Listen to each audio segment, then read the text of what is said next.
In today's video, I'll show you on how you can download and install Attack Shark software. The first thing that you want to do is to simply navigate through your installed browser. You could be using an Opera, Firefox, or Chrome, it doesn't matter. Just go ahead and search for the Attack Shark software. Navigate through their official website, which is going to be the attackshark.com. That's pages-driver downloads. In here, you will be able to select your product. So to make things easier, you can simply search your products right here. In my case, I'm using the X66, so you can use the search bar in order to find your driver easily.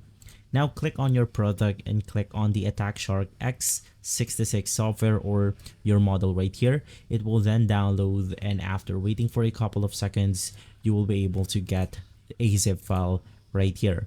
Just extract your zip file. Go ahead and open up the folder.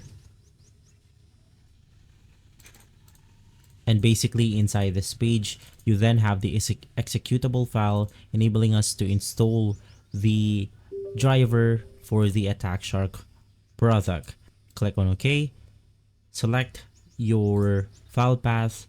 So I'll install it into this specific path. Click on next once more, and then click on the install button. And so guys, if this video has been helpful, leave a like, subscribe, and follow Guide to Everything for more videos like this. Thanks for watching.